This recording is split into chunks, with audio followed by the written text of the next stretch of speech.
اعوذ باللہ من الشیطان الرجیم بسم اللہ الرحمن الرحیم۔ السلام علیکم معزز ناظرین و سامعین، ہیلو اسلام این چینل سے مخاطب ہوں۔ ناظرین کرام، آپ کو معلوم ہوگا کہ رمضان المبارک کے بعد شوال کا مہینہ شروع ہوتا ہے اور بہت سارے مسلمان شوال کے 6 روزے رکھتے ہیں۔ شوال کے ان 6 روزوں کی حقیقت کیا ہے؟ آئیے جناب مفتی عتیق مظاہری صاحب سے اس سلسلے میں 4 سوالات کرتے ہیں۔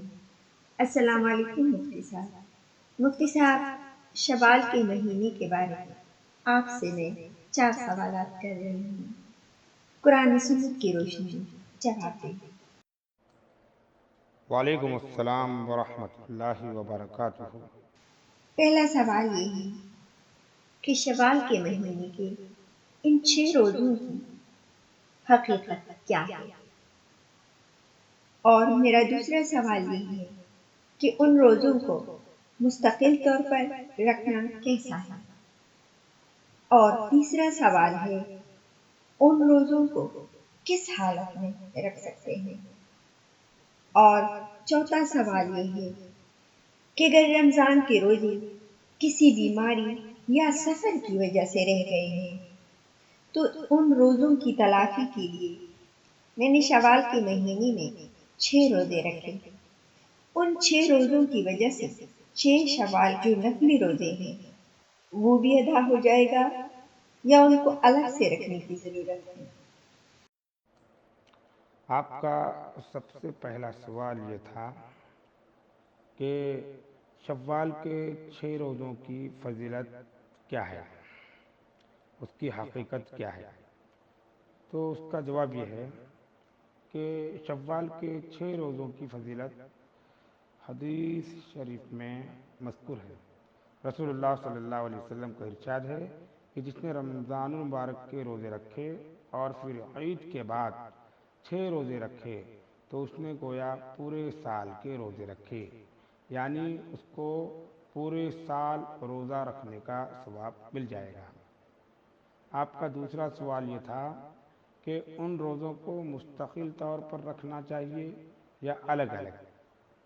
اس کا جواب یہ ہے کہ مستقل طور پر رکھنا بھی درست ہے، لیکن بہتر یہ ہے کہ ان روزوں کو الگ الگ رکھا جائے۔ اور آپ کا تیسرا سوال یہ تھا کہ ان روزوں کو کس حالت میں رکھ سکتے ہیں؟ اس کا جواب یہ ہے کہ ہر حال میں رکھ سکتے ہیں، سوائے عورت کے کہ وہ ماہواری کے ایام میں نہیں رکھ سکتی۔ اور آپ کا چوتھا سوال یہ تھا کہ اگر رمضان کے روزے کسی بیماری سفر کی وجہ سے رہ گئے ہیں تو ان روزوں کی تلافی کے لیے میں شوال کے مہینے میں 6 روزے رکھتی ہوں، تو ان 6 روزوں کی وجہ سے 6 شوال کے جو نفل روزے ہیں وہ بھی ادا ہو جائیں گے یا نہیں؟ تو اس کا جواب یہ ہے، ایک بات ذہن نشین رکھیے کہ قضا روزوں اور نفلی روزوں کی الگ الگ مستقل حیثیت ہے۔ ایک ہی روزے میں دونوں روزوں کی نیت کرنا درست نہیں، لہذا آپ کے مسئلے میں اگر شوال المکرم میں قضا روزوں کی نیت کے ساتھ ساتھ نفلی روزوں کی بھی نیت کرتی ہیں تو قضا روزے ادا ہو جائیں گے، شوال کے نفلی روزے ادا نہیں ہوں گے۔ یعنی کہ اگر آپ رمضان المبارک کے قضا روزے رکھ رہے ہیں تو شوال المکرم کے اندر تو وہ قضا روزے ہی ادا ہو جائیں گے، لیکن شوال المکرم کے جو نفل روزے ہیں وہ ادا نہیں ہوں گے۔ اللہ تبارک و تعالی ہم سب کو اس پر عمل کرنے کی توفیق عطا فرمائے۔ السلام علیکم ورحمۃ اللہ وبرکاتہ۔ مفتی صاحب، آپ کا بہت بہت شکریہ، جزاک اللہ۔ ناظرین کرام، میں امید کرتی ہوں کہ آپ کو شوال کے مہینے کے 6 روزوں کے بارے میں معلوم ہوا ہوگا۔ اللہ تعالیٰ سب مسلمانوں کو شوال کے 6 روزے رکھنے کی توفیق عطا فرمائے، آمین۔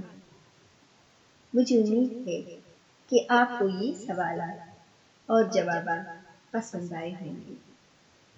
آپ اپنا بہت سارا خیال رکھیے گا، اپنی دعاؤں میں مجھے بھی یاد رکھیے گا، اور لا اسلام NN چینل کو لائک اور سبسکرائب کرنا نہ بھولیے گا۔ بامان خدا۔